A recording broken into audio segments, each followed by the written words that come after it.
Hello, and welcome to this week's podcast. I have to add an addition to a news story I was talking about a couple weeks ago. I had shared a laugh with you all that Israel's intelligence force, Mossad, blew the balls off of about 3,000 Hezbollah terrorists, and I've been laughing my ass off ever since. But it turns out the story is even a little bit better than we knew at the time. So even though this podcast won't be coming out till a couple of weeks after that one, I'm going to go ahead and give you all the latest version of that. So it turns out that Mossad did not just get their hands on a shipment of beepers that were destined to go to Hezbollah, who had gone totally low-tech in order to avoid hacking by Israeli intelligence. No, it was better than that. Mossad actually set up a fake beeper company. They made a bunch of beepers. That way they could ensure that they never went into the wrong hands. Then they set up a bunch of shell companies to front that were intermediaries, disguised it all, and got Hezbollah to contract with them for the beepers in order to ensure that they only went to the terrorists who will not be gang raping anybody anytime soon. There's going to be a lot of unsatisfied virgins in the afterlife. But the funny part is that Mossad did round 2, which is turning this whole thing into like a flashback to a Wile E. Coyote cartoon. So apparently their spies knew that Hezbollah's plan, if somehow the beepers were compromised, was to go to walkie-talkies. Do you want to guess what happened to the walkie-talkies? You gotta love it. Kaboom! These people are going to go back to smoke signals as the only thing that they can do that will be safe for them, which is kind of the point. And as I said last time, the handful of civilians that were hurt, of course I have sympathy for civilians. But for those of you who expect me to have sympathy for Hezbollah terrorists who have been firing rockets every day on Holocaust survivors who killed 12 children in a soccer field, yeah, not so much. Not so much. I'm sorry. If you have sympathy for a bunch of terrorists who justly got their balls blown off, then all I can tell you is seek professional help, because there's something wrong with you. There's empathy that you should have toward your fellow human beings, and then there's a point where it becomes psychopathic. And if you've reached a point where you can't differentiate between the 12 children on the soccer field and the terrorist who killed the 12 children on the soccer field, then you need actual professional help. You need reprogramming, probably some medication. So just seek help, because I'm not even taking you seriously at this point. This week's podcast is going to begin our election coverage. May God have mercy on our souls. But I have been working on this for a while, breaking down all the information for you. We got 6 weeks till Election Day, people. And I know everybody makes every single election out like it's the biggest one that's ever happened, but we really are at a turning point here, and so I think it's important to know exactly where we stand and exactly what's at stake in this election. So that's what I'm attempting to break down over the next 6 weeks. So this will be the first series that lasts 6 weeks instead of 3. And we're going to start with The Fate of the World, Election 2024, Part 1, Biden. The next 6 weeks, I will be discussing the key participants in this election. My goal is to bring you their record, their posted positions, and their own ideas direct from their mouth. I will throw in my 2 cents, but will try to reserve as much of that as possible until the end of each article to give you a chance to decide what you think based off of the information being provided. This first article is a bit of an exception to that, because assessing where we now find ourselves after 4 years of the present administration is unavoidably controversial. It's not a matter of posting positions on what they say they will do and then reserving my opinions about how that's going to work out. We've already seen how these positions have worked out over the past 4 years, and there's no way to separate them from the consequences that they've caused. It's not theoretical, it's historical by this point. So I will be giving it to you straight this time around, in a concentrated dose of no-nonsense reality. It's time to get real and get serious. Fast. We began this election season with Joe Biden as the incumbent, though I predicted he would be removed after the debate, which was why they were holding it so early, before the convention. I had already gathered the information on his time in office, and even though he's no longer the Democratic candidate, Kamala Harris holds the number 2 position in his administration and has been put in charge of several key issues, like the space program, providing high-speed internet, and the border. And she has bragged about being the, quote, last person in the room, making decisions for events like the Afghanistan withdrawal and the start of the Ukraine war. She has also passed the tie-breaking vote on several pieces of legislation, including the Inflation Reduction Act, which Biden admitted recently that they should have named it what it was, in his words, a green bill, which only resulted in higher inflation. So, looking back at the record of the administration she is so proud to have played a vital role in, is still an appropriate and good way to lay the foundation for this series. Let's jump right in by addressing the elephant in the room. We all know that Joe Biden has been in serious cognitive decline for his entire term in office. We were lied to about it, shamed for noticing it, and gaslit by every member of the administration, including Kamala Harris, who has left our nation unthinkably vulnerable by leaving someone who neurologists assure us is suffering from Parkinson's disease in charge of the biggest nuclear arsenal in the world at a time when we have never been closer to World War III, rather than invoking the 25th Amendment to remove him from office as unfit to serve, something only the Vice President can do. The current White House continues to lie to us about the severity of the situation and still has not acknowledged it, continuing to deny it despite the fact that we have both reports and pictures that show Biden carrying maps of how to get from the side of the stage to the podium, and note cards with prearranged questions and pictures of the member of the media who will be asking the pre-approved question.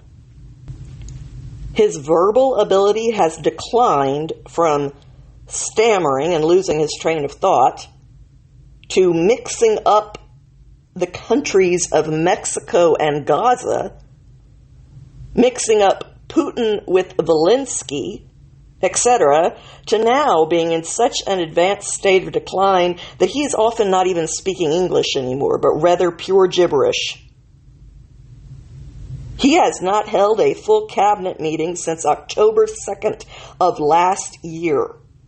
I repeat, he has not held a full cabinet meeting since the crisis in the Middle East started. His son, Hunter Biden, has been attending all meetings as an advisor to him, despite having never been chosen by the people for such a position. And out of all the people that could be advising our president, This heroin addict and sexual abuser is the last person that 90% of the public would choose to be influencing world decisions. No normal person goes around during a time of crisis asking themselves, what would Hunter do?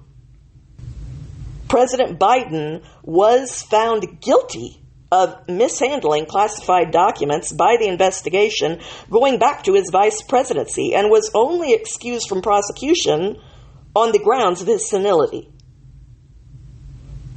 Things were so bad that an actual coup took place within the party, which appointed a replacement rather than allowing a democratic open process. We all assumed that Nancy Pelosi practically pulled a Michael Corleone on his ass and assured him that either his brains or his signature would be on that resignation. Under this administration, housing, art therapy classes, debit cards, and meals have been paid for millions of immigrants, both legal and illegal, at the taxpayers' expense and without their consent. There have been reports showing extreme abuse and waste in these programs. One investigation revealed that a company that was receiving $21 per meal per immigrant was providing them in exchange a handful of spaghetti with a hot dog cut up in it. The massive debt that not only this administration, but past administrations have run up with their reckless spending and limitless programs is something that our children will be paying off in huge percentages of their earnings for decades to come. And that's if we survive this much debt at all without going bankrupt, which we are in very real danger of doing, people. Just to give one example of the kind of ridiculous spending that has been going on despite the looming crisis, one study authorized by this administration, paid for with tax dollars, was an in-depth analysis on whether milk had a history of racism. I don't know about you, but I know that's information that is vital to my life and worth dollars out of my wallet to have important answers to that question. The Biden administration passed radical changes to Title IX, which was meant to protect women and ensure that they had a fair playing field in sports. These changes to Title IX allow any biological male who identifies as a female to compete as a female, despite the unfair advantages in bone density, muscle mass, lung capacity, reach, strength, hormones, and much more. These changes also mandate that schools must allow anyone, regardless of their past history, who self-identifies as female, to be housed in female dormitories, given access to female showers and bathrooms. And the reason why I stress self-identifies is because this is not someone who has to show up and prove that they've been seeing a therapist for years, have official diagnoses of gender dysphoria, have been living this way since they were a child, etc. This is somebody who could have literally been arrested for sexual assault 2 days ago and started identifying this way 20 minutes ago just to get access to women's spaces. And as long as they self-identify that way with no record, even they, according to Biden's Title IX changes, have to be allowed to do it. These changes also allow schools to assist students in transitioning behind their parents' backs, despite the fact that the trans community has a 10 times higher risk of suicide than the average population, and parents would be left completely unaware of the threat to their child, which would enable them to be more aware and watchful. I did an entire episode on the fentanyl epidemic, which I encourage you to look up. It's called Speaking the Hard Truths, Part 2. The stats on this epidemic are truly mind-boggling.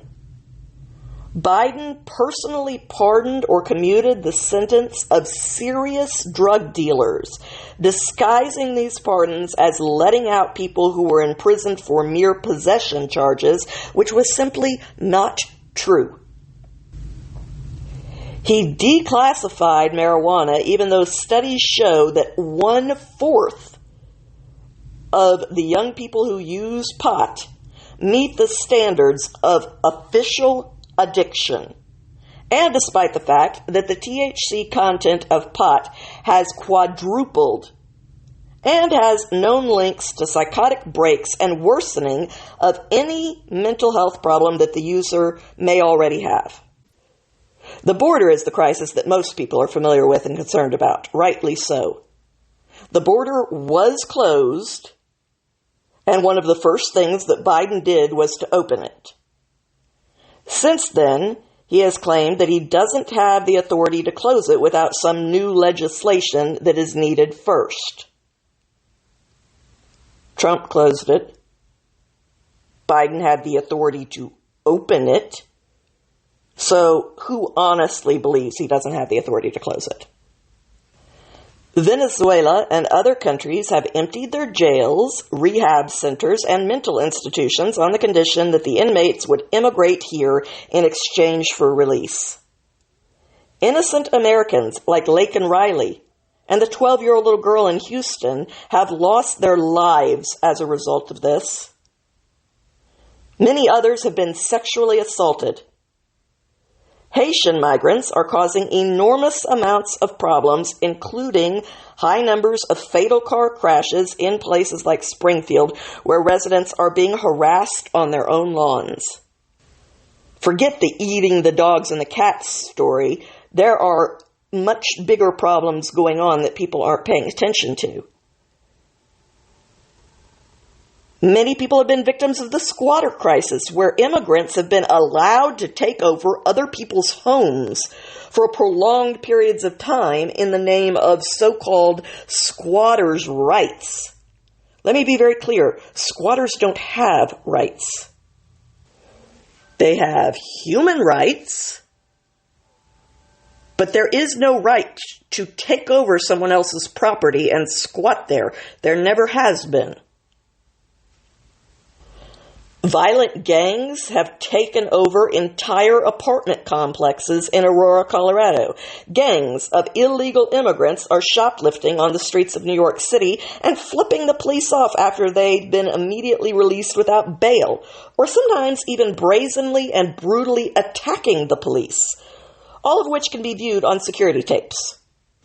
And if you doubt me on any of this stuff, I encourage you to go look these tapes up.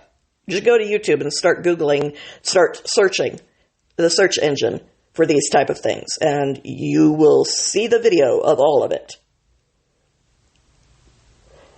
I think we've forgotten that this stuff is not normal. We've gotten so used to seeing 50 crazy videos every day that we've forgotten how insane it is, and right now we need to actively put in the effort to start remembering.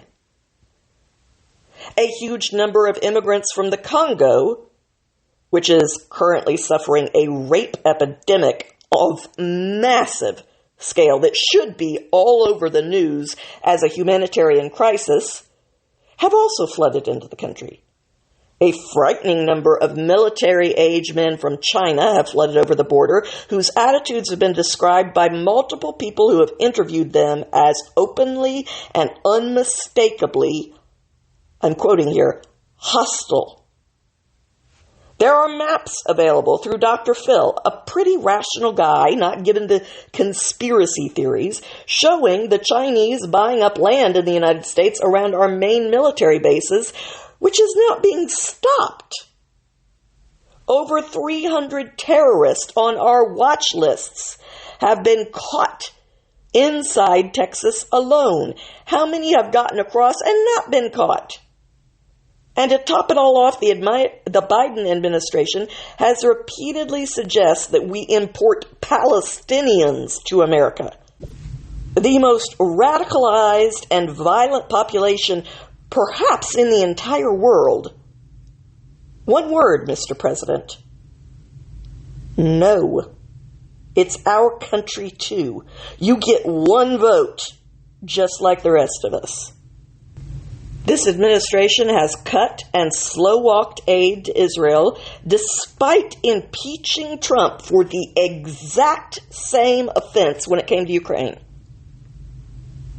They have yet to give a speech where they talked about the horrors of October 7th or the bigotry that we are seeing en masse on our college campuses without also mentioning Islamophobia, which is practically non-existent based on the number of incidents committed in that direction as compared to the number of incidents of violence that have been committed against Jews. The economy is in the toilet. And we all know it, no matter how much they try to convince us otherwise. Our wallets are stretched to the breaking point.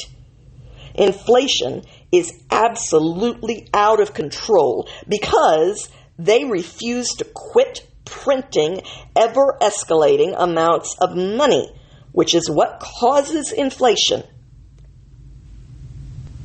They keep pushing quick but temporary fixes to try to hide just how disastrous their economic policies have been, no matter the cost of such ineffective disguises.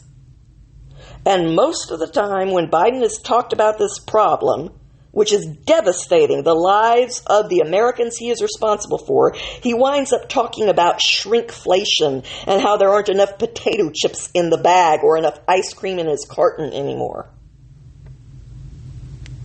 This administration has abused its power by trying to cram down a COVID vax mandate on practically every American who has a job and tried to do it through a totally invalid backdoor by using OSHA of all things. They had to be sued to stop them in order to bring the case before a court where it could be declared unconstitutional, and was. And this is not the only example of trying to circumvent our democratic system and laws. Biden has repeatedly bragged about forcing student loan forgiveness onto the American taxpayer, despite the Supreme Court undoing his dictates as unconstitutional twice now. And he continues to brag that he will find a way to keep forcing them through, unconstitutional or not.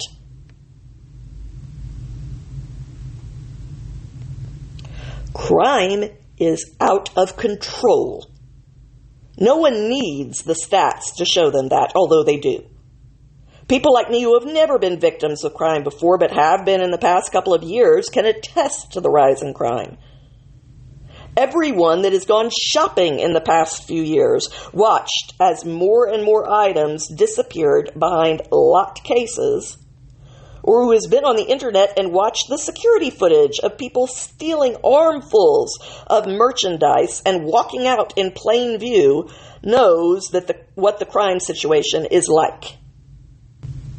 In California, which is Kamala Harris's state, under Gavin Newsom, you are allowed to steal up to $900 worth of merchandise at a time. As long as you don't steal more than that, you will not be prosecuted. You can come back in 5 minutes and steal $900 worth again. It's insane, as are the entirely predictable results. And what do you expect from an administration that actually bailed out BLM rioters responsible for the most expensive riots in American history? This administration has been disastrous on foreign affairs, as seen in the highly unstable conditions of the world. Say what you like about Trump, but no one pulled this shit under him. Putin didn't take a single piece of ground during his 4 years in office. Iran was broke and unable to fund either Hamas or Hezbollah. In fact, we even made historic headway in the Middle East through the Abraham Accords, which not only weren't impossible, it turns out, as they had said, but have managed to hold despite the intense strain of the current situation. The Houthis, a bunch of third world pirates and inflatables, had not taken over a critical shipping lane under Trump, driving up prices around the world even further for goods that are shipped from overseas. Mexico was giving us no trouble on the Remain in Mexico policy. China wasn't considering Taiwan this aggressively, and everyone was behaving themselves. There were no new wars for those 4 years, whatever else there may have been on the negative side. And there was plenty. Even Obama's own Secretary of Defense, the Secretary of Defense when Joe Biden was vice president, said that Joe Biden has never been right on a single foreign affairs issue ever. This record of being wrong about every foreign affair issue extends back over his entire career, down to his opposing the killing of Osama bin Laden. In fact, multiple members of Biden's foreign policy team are now under suspicion for having taken direct payments from Iran. His administration even accidentally exposed the identity of members of our special forces by posting photographs of them, which endangered their families and compromised some of our most valuable military assets. DEI is another issue that I've devoted an entire episode to and encourage you to look up. Speaking the Hard Truths, Part 3. This ideology has been prioritized under this administration on practically every document they have produced. These policies have done nothing but damage industries and Americans, most especially minorities, as I covered in that episode. The Biden administration has done nothing to save the American hostages who were taken on October 7th, 4 of which are still alive. There was a time when Americans abroad could count on the fact that their government would move heaven and earth to protect them, but that confidence is no more.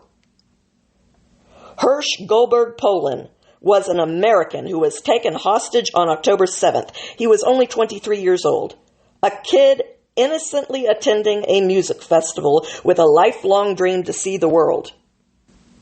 His friend was blown up by a grenade that day, only a few feet away from Hirsch. He lost his arm and yet survived. He continued to survive in captivity, being held by absolute animals for 11 months. Israel has successfully conducted multiple missions to rescue their hostages. The Biden administration conducted none, didn't even make any attempts, choosing instead to merely abandon our people to rape and torture, starvation, and death. And as a result, Hirsch was shot in the back of the head. His body, which had been dead for 2 days, was recovered from the Gaza Strip on August 31st, 2024. Make no mistake, that was a betrayal of each and every one of us.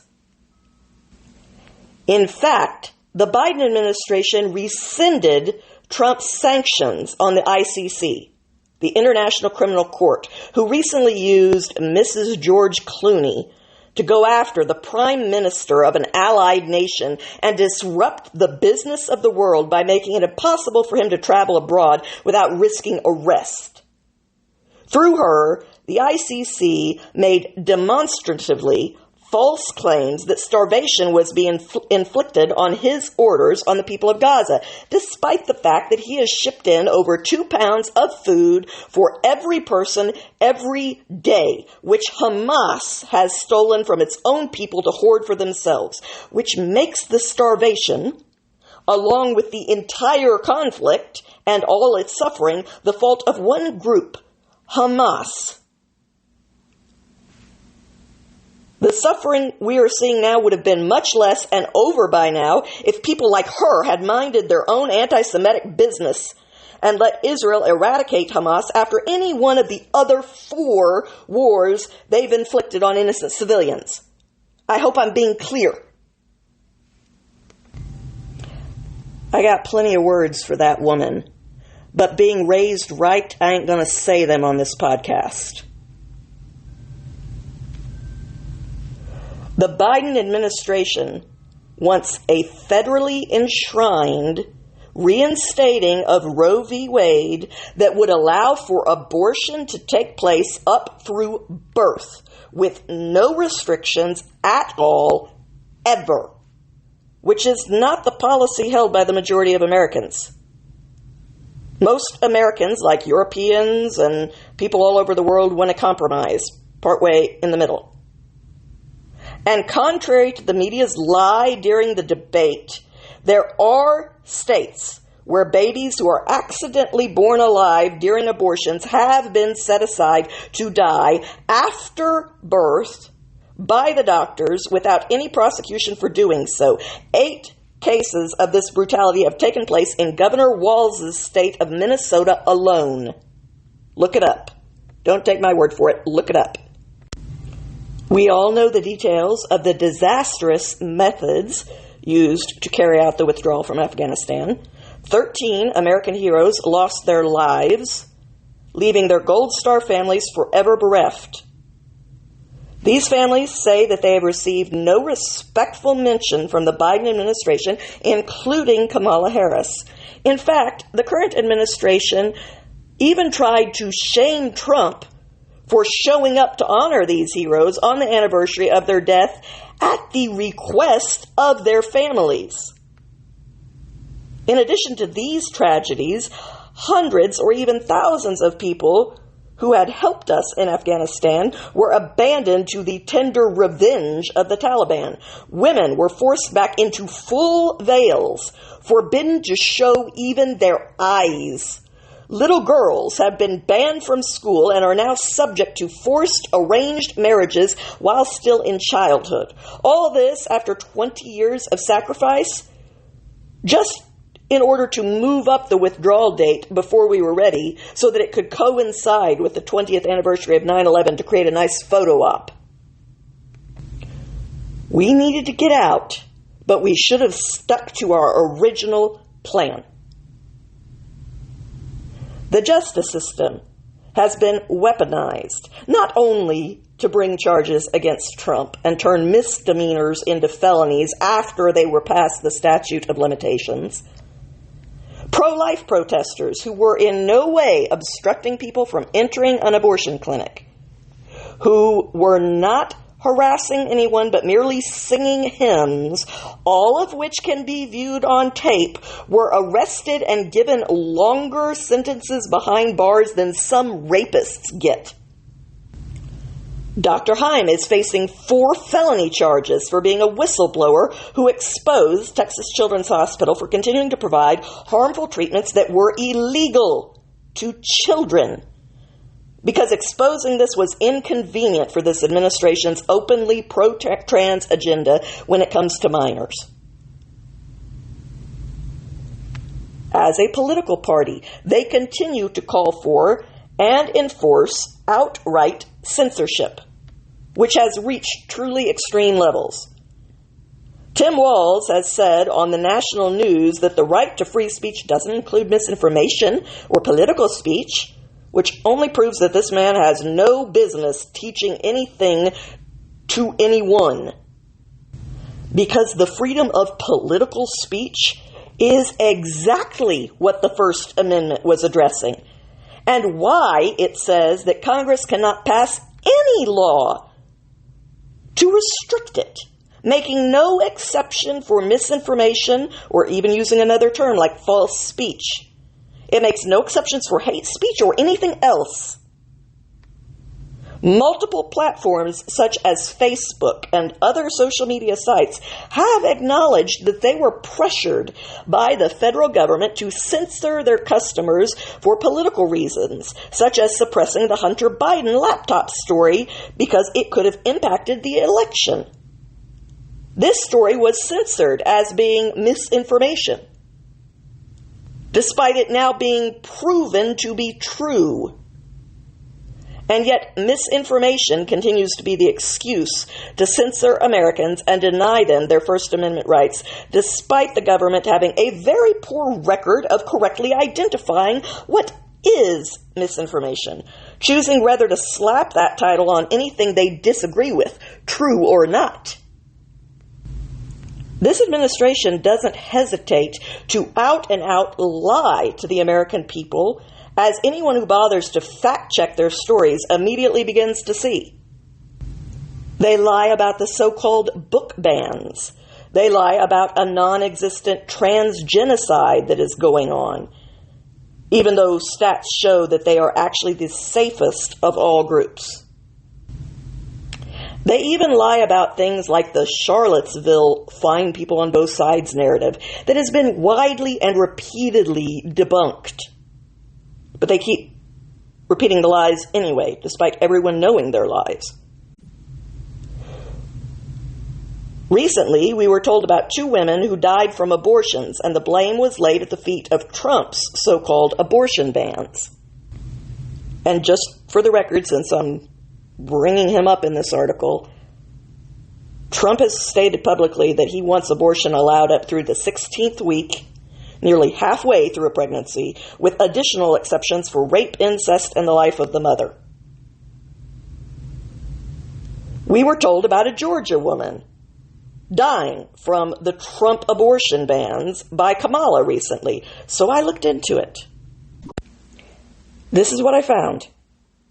She drove to another state to get an abortion, but missed her appointment due to a traffic jam, so she was given the abortion pill, which is dangerous and has been known to cause women to bleed out and or develop life-threatening infections, as it says right on the label.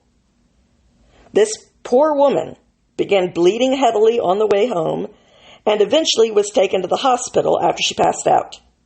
The doctors there did not perform a D&C, despite legally being allowed to by the law. She developed sepsis, and sadly, she died. So, to be clear, she died as a result of taking the abortion pill, the known complications of that pill, and malpractice on the part of her doctors. It had nothing to do with the so-called Trump abortion ban in Georgia, which does allow for a D&C once the child is dead. And it allows for a D&C even if the child is not dead, if the life of the mother is in jeopardy. According to the Georgia Department of Health, quote, "The law provides that no abortion shall be performed if the unborn child has a detectable human heartbeat except A, in the event of a medical emergency or medically futile pregnancy, or B, in cases involving rape or incest in which an official police report has been filed and where the probable gestational age of the child is 20 weeks or less, so halfway. The law does not prohibit the removal of a dead unborn child caused by a spontaneous abortion or for the removal of an ectopic pregnancy." End quote. Another woman's case was also cited as a second incident for which the Georgia heartbeat law was somehow responsible. This, too, was a lie. She also took the abortion pill, which includes a warning for sepsis as a complication right on the label, and she took it without seeking medical assistance after buying it online. She laid in her apartment suffering for several days and did not seek help, and was found dead in her bed with her children nearby. The autopsy showed that she had a lethal combination of painkillers in her system, including fentanyl. So in the first case, the woman died of a known complication of the abortion pill, which is dangerous, and the malpractice of her doctors, who waited 20 hours before performing the D&C that was indeed allowed by the notorious law. The second woman also died from the abortion pill and a combination of a lethal overdose. The only part of the story that is true is that these deaths were preventable. They would have been preventable by not taking the abortion pill or by seeking immediate medical care, which was legally allowed to them. Everything else about these stories are out-and-out lies. And if you want to get into the nitty-gritty details, if any political party is to blame, it would be the party spreading misinformation about what is in these laws, which caused these women to incorrectly believe that they would be penalized under them, which kept them from seeking the medical help they needed. I repeat, blame the party that is spreading misinformation in order to gain votes. Said misinformation being what cost these women their lives. Blame could also be laid on the party that refuses to acknowledge in an open and public way that the abortion pill, and abortions in general, like all medical procedures, have risks so that women can make an informed choice. I really don't think the Democrats want to play this particular blame game, at least not when it comes to these two women's cases. Because if any political party is responsible for their death, it's not only not the Republicans this time, it's the Democrats. Rhetoric has been growing increasingly worse in this country for at least the last 3 administrations. But with 2 assassination attempts in less than 2 months, I'd say we've hit a new low. With comedians holding up severed heads and acting out skits where they stab a certain politician to death, with actors like Robert De Niro saying that they want to, quote, punch Donald Trump in the face, and Johnny Depp musing about, quote, how long it's been since an actor tried to assassinate a president. Nice to know that John Wilkes Booth is your hero, man. With journalists inciting people to take to the streets and create unrest, warning them to be afraid of the end of democracy and literal Nazism, with political leaders from Nancy Pelosi to all the members of the present administration not only relentlessly fear-mongering, but even demonizing their opponents' voters. This self-serving approach has created a population that is not only fundamentally divided, but openly antagonistic, verging on violence. And this administration has refused to lead the way in turning down the heat, using as a very poor excuse that Donald Trump says bad things too. If you're going to sound like a child, then I'm going to sound like your mother. And if everyone else jumped off a bridge, would you do it too? How does that make the case that you're any better than Donald Trump? It is time to get serious, people. Politicians are not entertainers. They are not your friends. They are not even your celebrities. They are your employees, hired to do a job. They are not chosen based on anything other than their ability to do the job you want them to do. They are not chosen based on their likability, any more than you would choose a plumber based on their likability. You choose a plumber based on who can keep sewage out of your home. They are not chosen based on their vibes. They are not chosen based on which one you would rather spend the afternoon with. They are chosen based on their ability to do a job. The best politicians are the ones you can elect and forget about. Adults understand this, and it's time for adults to re-engage and start turning some of this around. And I say that to both parties because I ain't thrilled with either of your candidates. I have tried to find some good examples of the work done by this administration in order to present a balanced view. But frankly, everything they've touched has turned to ash. Nancy Pelosi can go on making the ridiculous argument that Biden's head should be added to Mount Rushmore, but not even she believes that.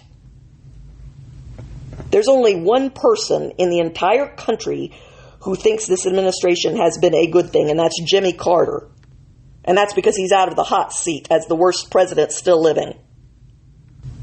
There is literally nothing that has improved on any front during this administration.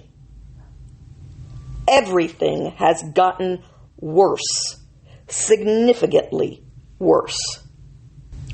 And I would truly love even one example to prove me wrong. Something that is better right now than it was 4 years ago or even 8 years ago. Anything? Anyone?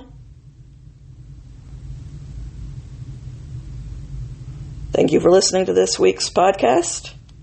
I hope you will continue to come back over the next 5 weeks as we continue covering all of the facets of this election, so you'll have the information you need come November 5th.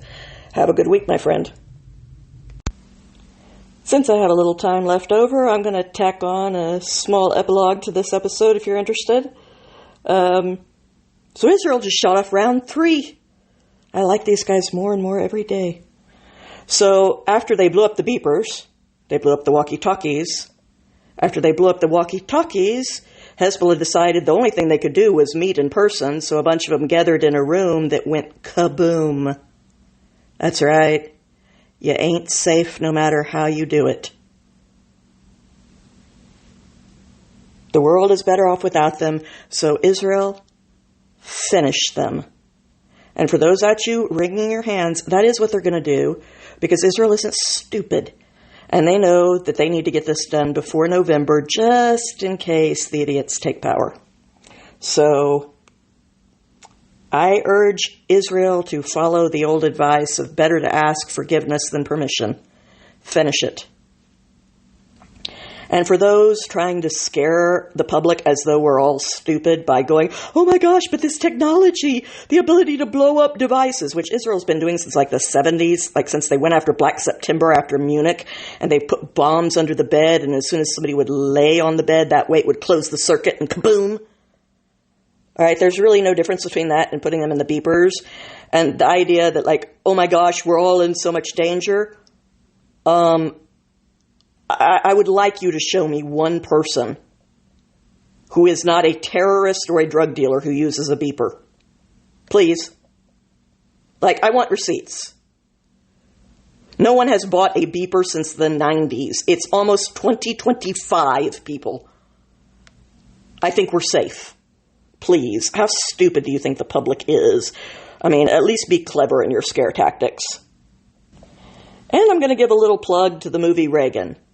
I went to see it today. I've been looking forward to it. Finally got to it. And it's good. It's really good. It's one of those good old-fashioned make you want to stand up and cheer movies. And it's extremely relevant.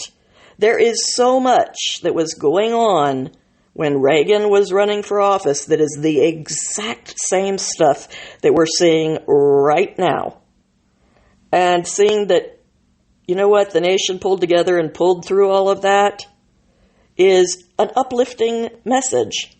And seeing that, yeah, college kids have always been idiots, and basically all you can do is lock them in an asylum till they're 30 and then let them out when they've actually grown the rest of their brains, and that's the way it's always been and the way it's probably always going to be.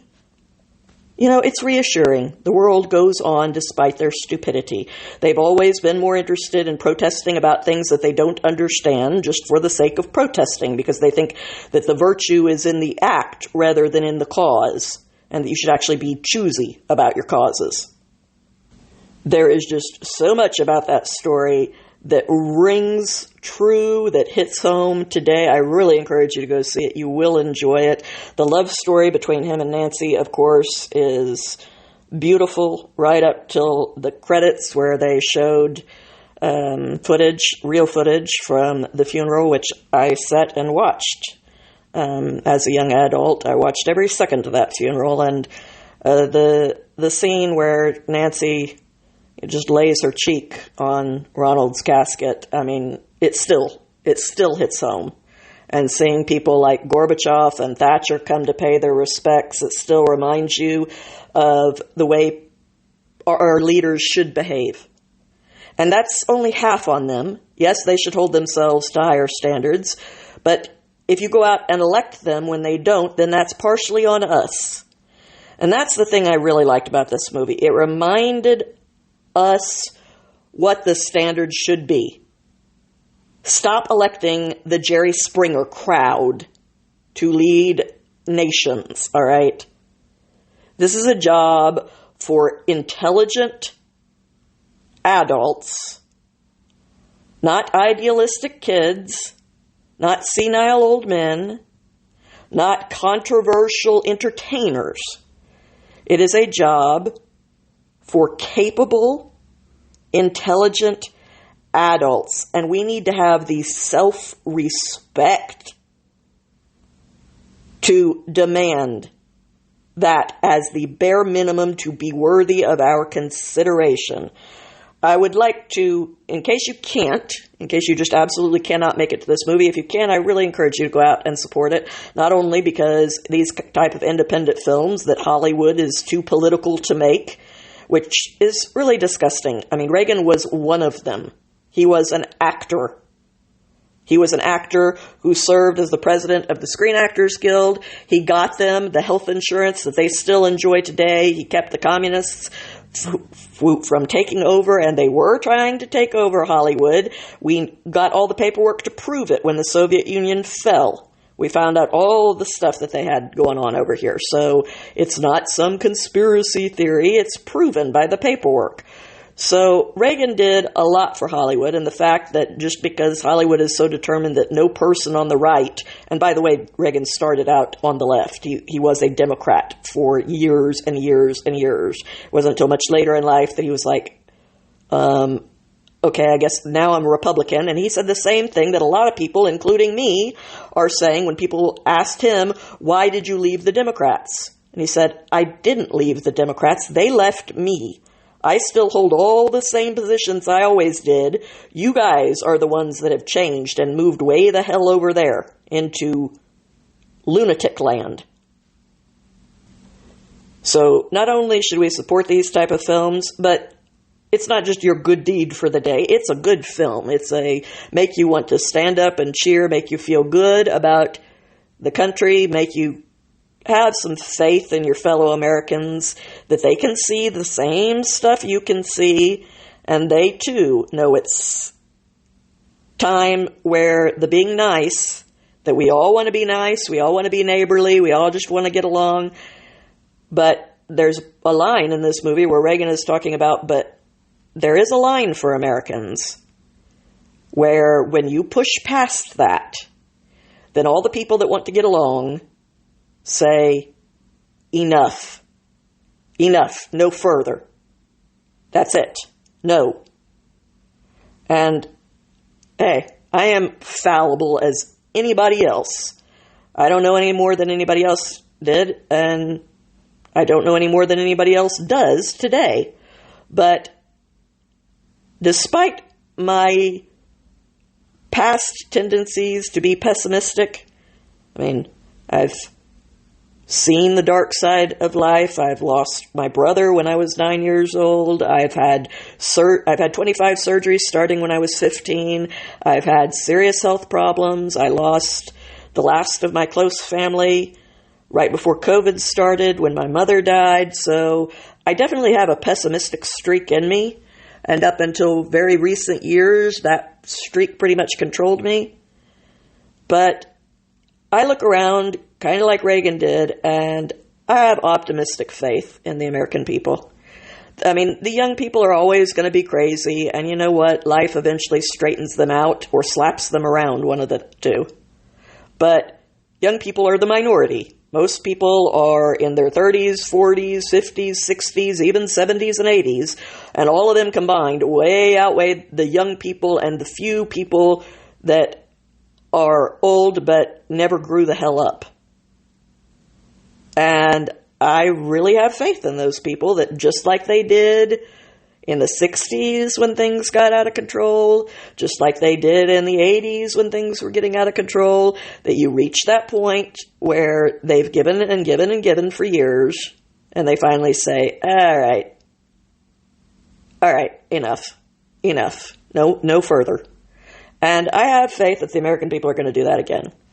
But just to remind you of what we should be looking for in our leaders, because as I've said multiple times, I don't like either candidate right now. I don't like that the parties have such disrespect for the American people that this is the choice they've given us. And to remind them and to remind us what we need to demand of them the next time around, this is Ronald Reagan in his Evil Empire speech, quoting C.S. Lewis. Just in case you can't make it to the film. This is what a leader sounds like. Let's return to some sanity here and some standards. It was C.S. Lewis who, in his unforgettable Screwtape Letters, wrote, "The greatest evil is not done now in those sordid dens of crime that Dickens loved to paint. It is not even done in concentration camps and labor camps. In those we see its final result, but it is conceived and ordered, moved, seconded, and carried and minuted in clear, carpeted, warmed, and well-lit offices by quiet men with white collars and cut fingernails and smooth-shaven cheeks who do not need to raise their voices. Well, because these quiet men do not raise their voices, because they sometimes speak in soothing tones of brotherhood and peace, because, like other dictators before them, they're always making their final territorial demand, some would have us accept them at their word and accommodate ourselves to their aggressive impulses. But if history teaches anything, it teaches that simple-minded appeasement or wishful thinking about our adversaries is folly. It means the betrayal of our past, the squandering of our freedom. So I urge all of you to do the same thing that Reagan urged your parents to do. To speak out against these people.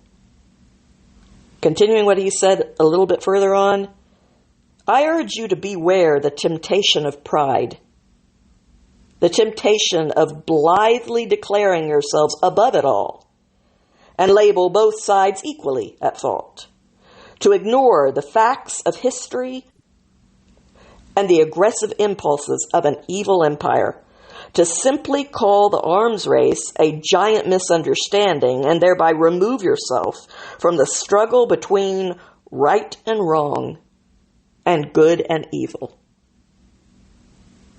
And there are those same struggles going on in the world today, and I've done my best this year to call them out as right and wrong, good and evil, not misunderstandings where both sides have a point, like our leaders are so cowardly doing. And I'm not impressed with the mindless celebrities that back them up in doing it. Like Mark Ruffalo. He decided this week to rant at Elon Musk, apparently mostly for losing his original accent.